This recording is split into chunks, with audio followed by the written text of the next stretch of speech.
Hey, welcome back to Learning by Faith. I'm Lindsay. This is Stu. Hi there. It's been a couple weeks since we have recorded a video. If you watched our last video, we're not doing weekly updates anymore. That was a little unrealistic to keep up with. But we wanted to come on. It's been a couple weeks and wanted to say how homeschool's going. I think we're on week 7, No, we're like something, 8 maybe. I don't know. week 8 was end of September, so I think we're like 10, We're a couple months 11, in. 12 weeks. I don't know. It feels like a long time. But we did want to get on and certainly talk about how homeschooling has been going for us, and then talk about some other topics that we kind of teed up in our last video, to talk more about kind of what are some of the issues that are going on in Utah schools. And so we thought we would share some of that here. But first of all, Lindsay, how has homeschool been going for our family? It's good. I think it's going pretty well. I feel like we have our main subjects down, being math and language arts, at least, with 4 kids. And language arts encompasses a lot of things in there too. There's art, their language arts is lots awesome. of things in there. Yeah. And science and history, we usually do maybe 3 days a week, either science or history. We wanted to do 2 lessons a week on those, so 4 total, 2 science, 2 history, but it's been more 3. Yeah, right? It's been about 3 because we have other stuff going on. And we're almost done with our paleontology class course. We have Are you ready for paleontology to be done? Yeah. No, it's been good. I've learned some things about dinosaurs. Yeah, we have 1 lesson left in there. And Spanish has been hard to keep up with. Yes, because I am so busy. In the mornings, I usually am doing piano or a math with somebody, again, to try and help her out. And that's been awesome. That has been very helpful. Early in the morning, he'll, not way early, but when the kids wake up, he'll take one of them in for math while I'm doing math or piano with another kid. And it's slightly selfish because I really like doing math, and I love doing math with this kind of math with these kids because they think I'm so smart when I'm not. But maybe that's what I think. But it's just fun to do, and but that's when we originally started on this homeschooling journey. I was going to use the morning time to give them the Spanish lesson, or I tried to do it at nighttime, but it never happens at nighttime because we've always got other things going on. So we need to get better at that. So we're still struggling to fit. I'm struggling to fit Spanish in. Yes. And so it feels so infrequent right now. Maybe 1 lesson a week is kind of where we're at right now, which is pitiful to say. We are way behind where I want it to be, but that's just the way it is. So we still need to find a good typing program because the good and the beautiful typing we have not liked. It's just a book and they just type it.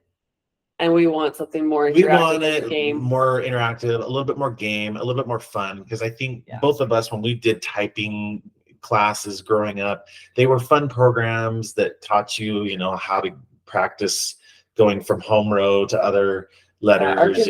Our kids need something more fun. They haven't wanted to do it.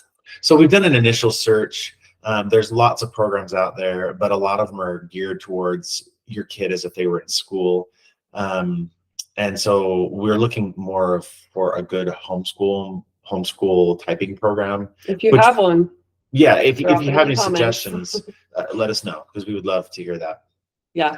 Another thing that I really want to start doing more of is art projects, You have an art degree. I know, I have an art degree, and we've done one this whole time, and it was a Halloween thing last week. It was a fun one. It was a fun project, but we've wanted to do more. We need to do more art projects because the kids love them.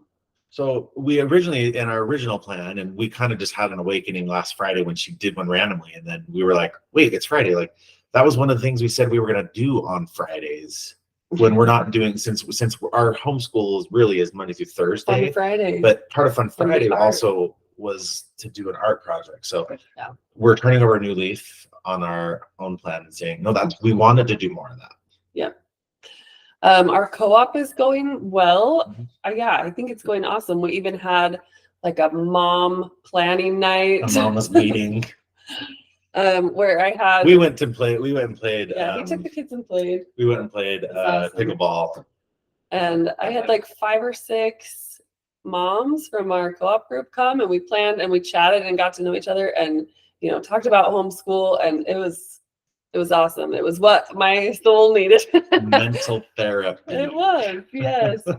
Another thing we're really loving is just that we can let the kids be kids. They can have some downtime, more downtime than they would have in school, the unstructured time. He like took a long lunch break a couple days ago and took the boys on a bike ride, and our oldest daughter had something else going on, and so I just took the boys and said, let's go on a bike ride, and we went biking around our town, and we went to the park, and it's so nice to go to the park because nobody's there.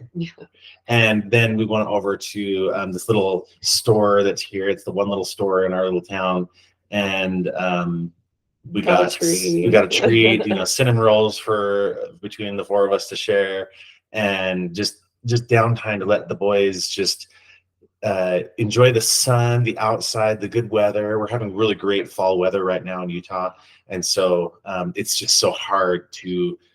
Almost every day the last couple of weeks we've been saying, gosh, the weather's so nice. Let's go outside, and we're looking at every chance we can. We're trying to find a way to go outside.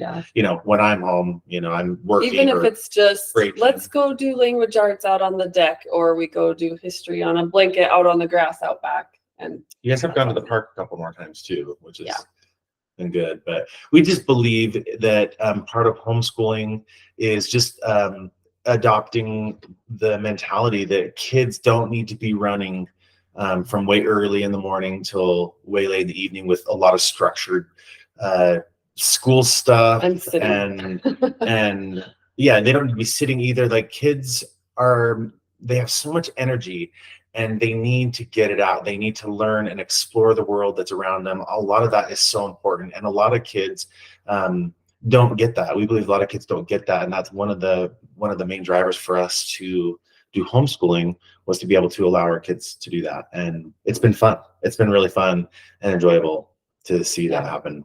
It's for me too. It's really nice to see that they're getting the education, and they're getting high quality education, and they get that unstructured time and a good healthy amount of it. And so we're really pleased. We're really pleased with it. Yeah.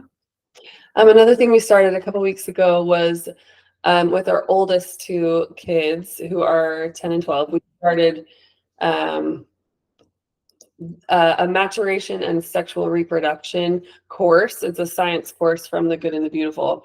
And we've only done one lesson. We've done one lesson, but we kind of do it after we put the smaller kids to bed, and we do it around the table with the older 2 kids, and we've done one lesson, and it was awesome though. And it's really good. It's a good conversation to have with your kids, right? But it's also good. I like that it's not just, here's the talk, and then teach them the birds and the bees. Yeah, I don't want to say that anymore. It keeps the conversation going. And also the way The Good and the Beautiful does it is, it's from a religious standpoint.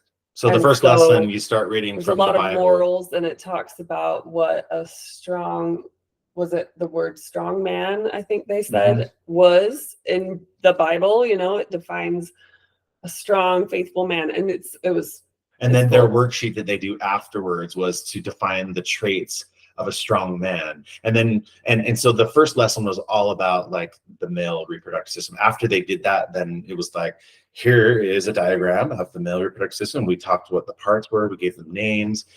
A lot of it is to demystify it, and talk openly with your kids about it, and name things names so that they know what it is.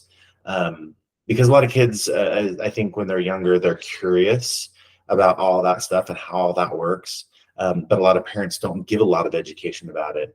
But done in the right context, within the confines of the home and with parents, this can be a really great conversation.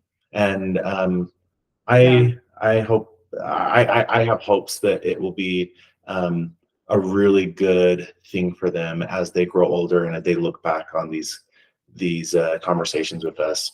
Yeah, and I think like even this would be a great course for public schoolers Anybody. to do. Anyone. It's really awesome. It beats the maturation program thing that no one wants to go It's sit not through. anything. It's not anything close to It's what they're awesome. doing in the schools, and we know that because the last 2 years we opted our oldest out of it when she got into 5th and 6th grade, and we opted her out of it. But I asked the school, I said, hey, send me the content because we'll do it on our own, kind of thing. And so when we did it, I took out like 3 slides from the PowerPoint, and then we added our own stuff in, but we still weren't happy with it. And she even said after our first lesson, Yeah, that was way better than what you did last time. what kid is saying that about maturation and sexual reproduction conversation?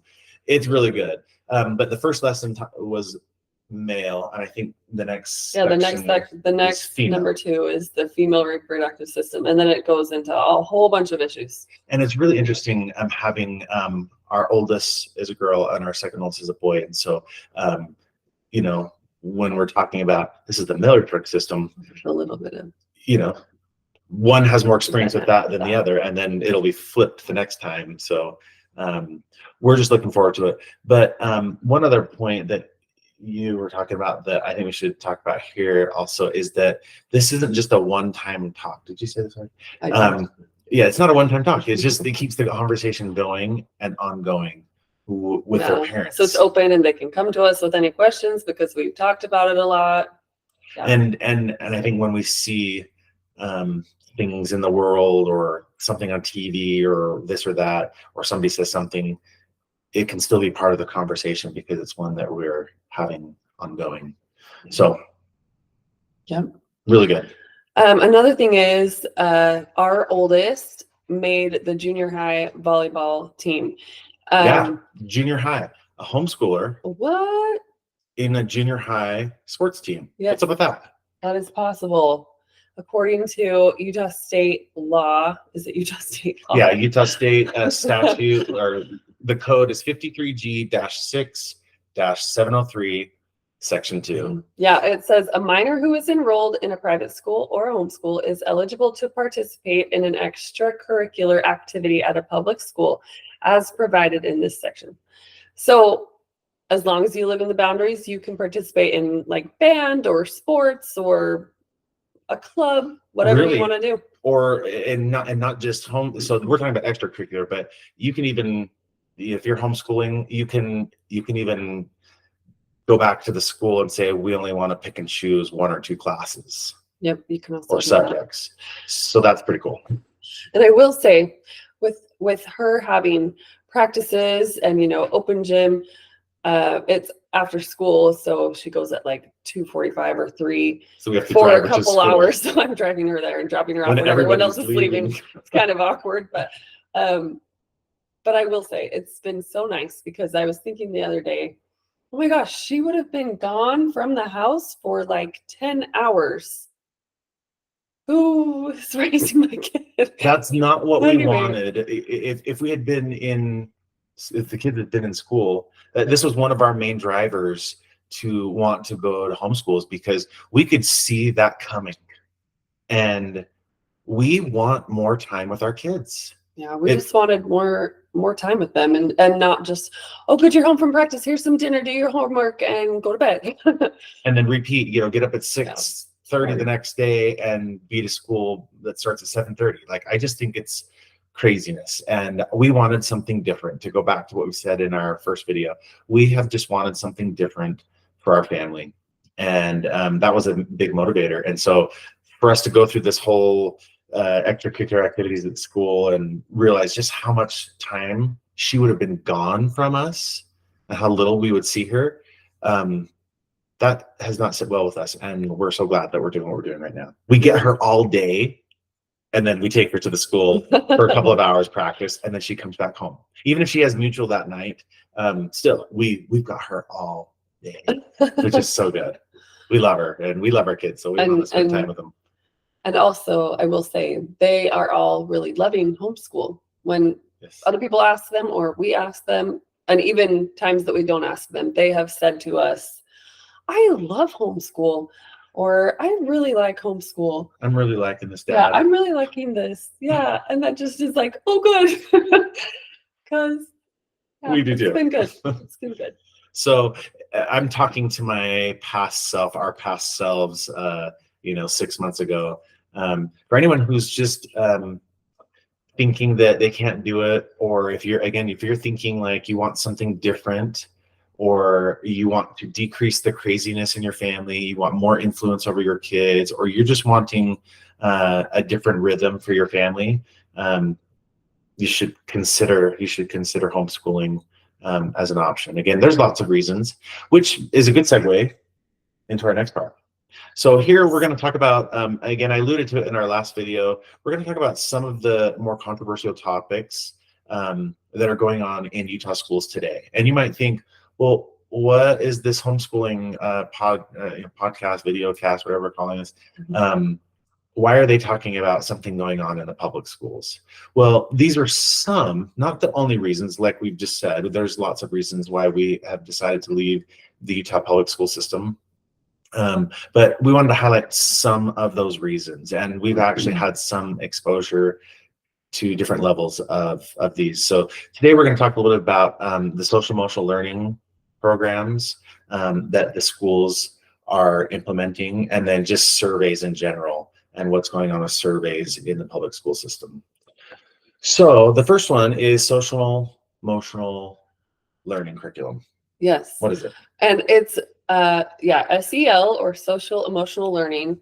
It's this set of programs and practices aimed at promoting students' emotional intelligence, self-awareness, interpersonal skills, overall well-being, like to help students develop these crucial life skills.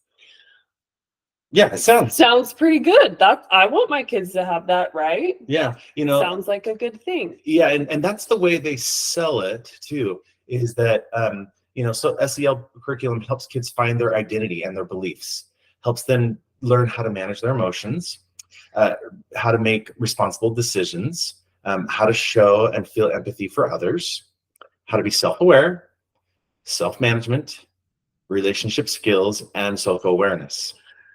And do you feel the schools or government, public schools, government, should be setting the norms or mandating anything related to the emotions, beliefs, identity, decisions of your children?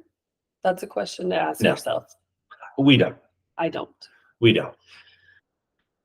I don't think, well, I don't. I definitely think it's an overreach of our education system and our government to think that they need to teach our children on what they should believe and to teach them their values. Yes, because what they are teaching could be so far from your values and what you believe in your home, in your family.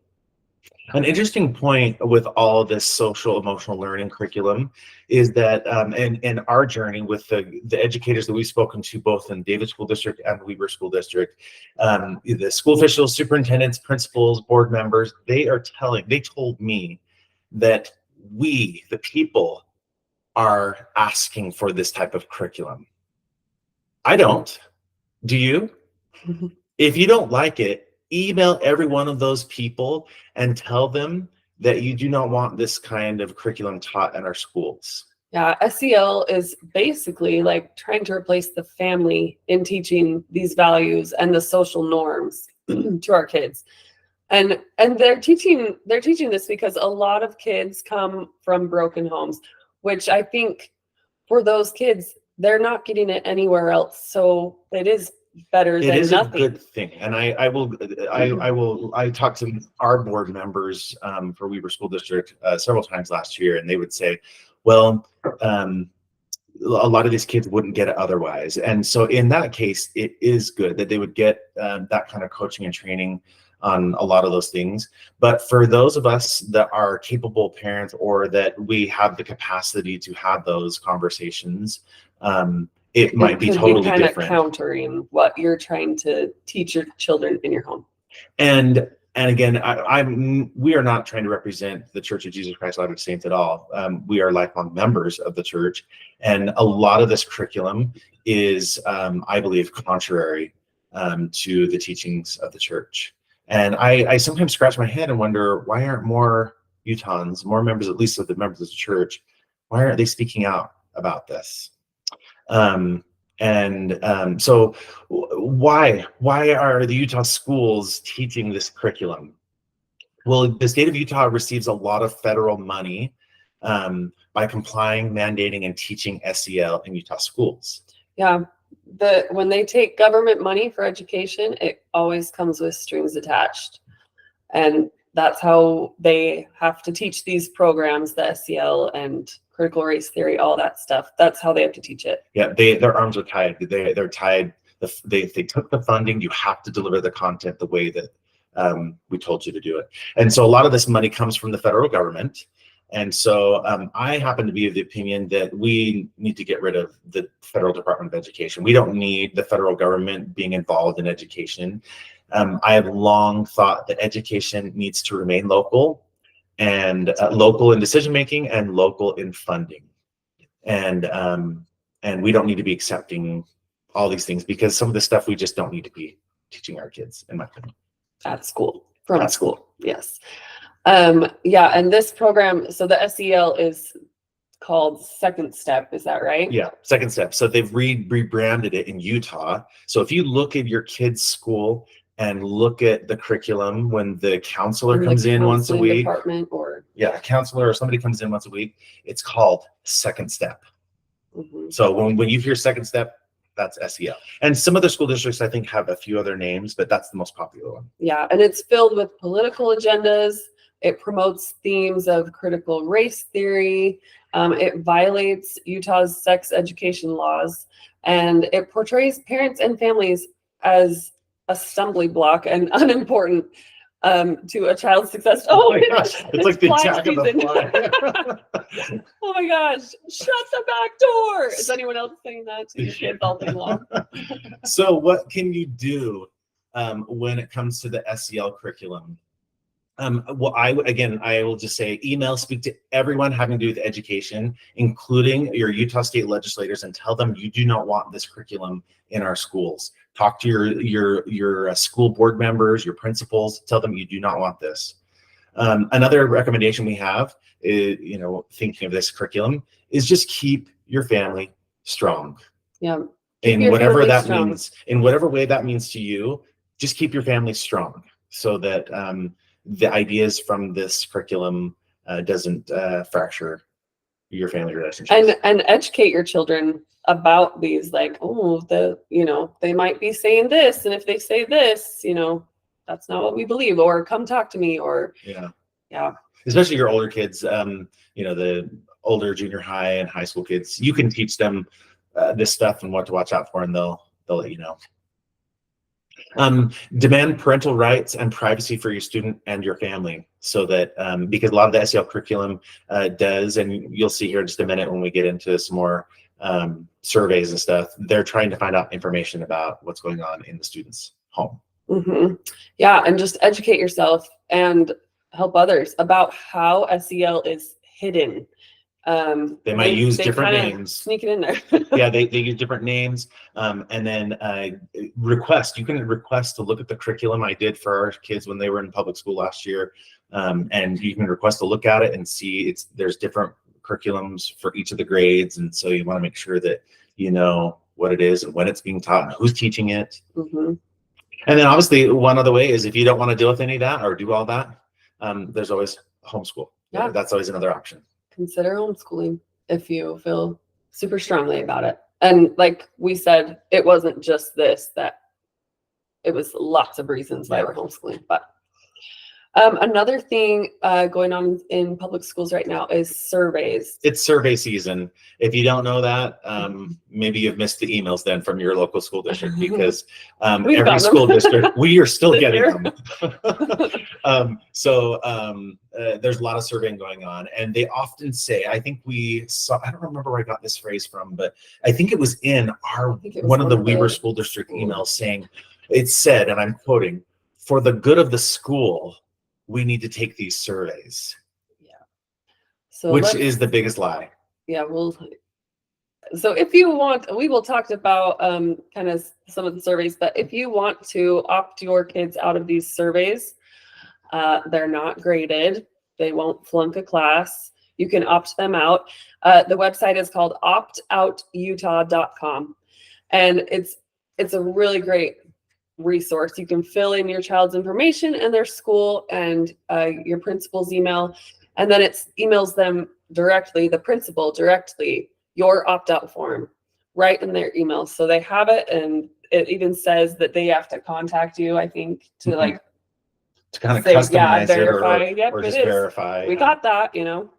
So when you go to optoututah.com, and you know that's just the website that we've used in the past, you can select what you want to opt out of. So I'm going to talk about some of those. So some of the things you can opt out are the state assessments for elementary and secondary education. So that's the RISE, the DLM, which stands for Dynamic Learning Maps, Utah Aspire, and the high school core benchmark tests. Yeah, and you can even opt out of directory data if you don't want your kids' information being available outside of the school district, like their name, their phone number, their ID number, like any extracurricular activities or their height and weight, like anything. You can even say exclude them from yearbook photos or the yearbook. We don't feel was super important to us. That one maybe wasn't as important, but I can see that why somebody would want that option. The surveys, again, so those were like the official like standardization tests or benchmarking tests. The surveys, they are asking about a student's and the family's information about their attitudes, habits, traits, opinions, beliefs, and feelings about curriculum, political affiliations, religion, mental or psychological condition of anyone in the home, sexual behavior, sexual activity or orientation, gender identity, or illegal, antisocial, self-incriminating, or demeaning behavior.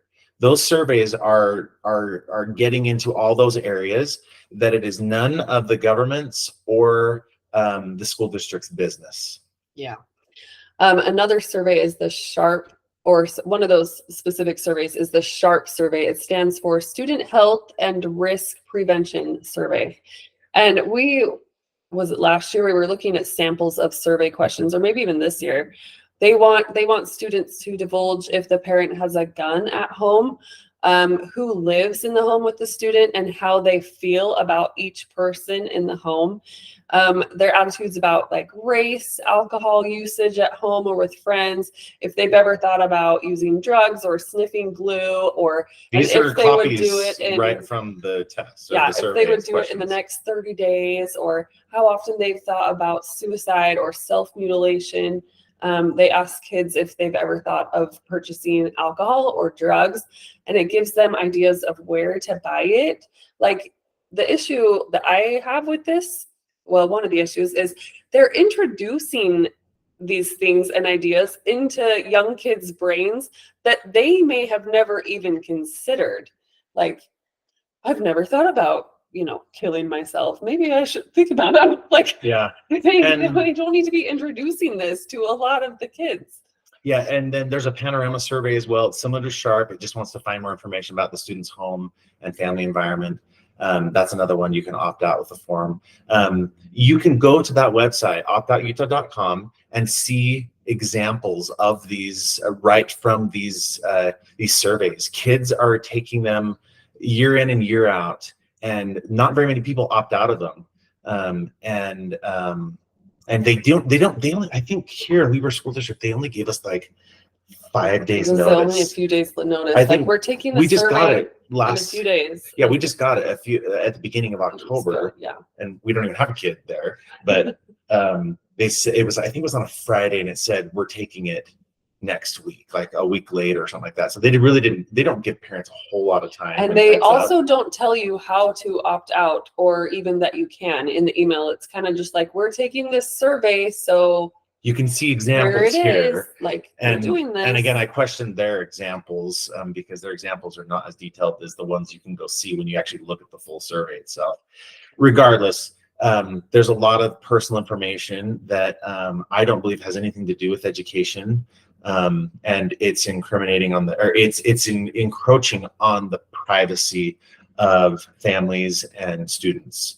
Yeah, And a lot of that they don't need to know. So if that's something that concerns you, like it did to us, you can opt out, and there's a great easy way. I know several people recently who have done the opt out, and then the principal or assistant principal responded back within 24 hours saying, "Thank you, I got it. We'll make sure they opt out," and making sure that the student is not even presented with that option.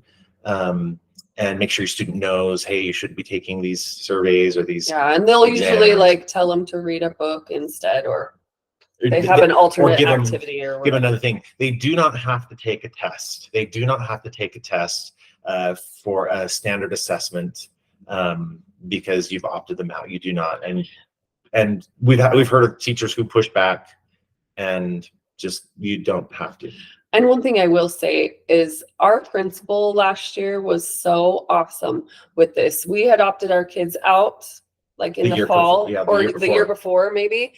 And then she called me and said, I noticed that you haven't sent in an opt-out form this year, and I just wanted to make sure, wanted to see if you guys still wanted to opt out, because we're having the survey in a couple days. And I was like, yes, I meant to do that. That was so good. She was so awesome. Yeah, she was really good. Yeah. And it's something you have to do every year. In Utah, you have to fill out this opt-out form every year, so you don't want to forget if it's something you want to do. Yeah. When you fill out the forms on this website, oftentimes these are on official Utah State forms or district forms in a lot of cases. Others are pre-filled email language that puts the school district on notice by putting it right into the principal's email. And I'll state it again. So when you go to the website, you fill in all your information, you put in the principal's name and the principal's email.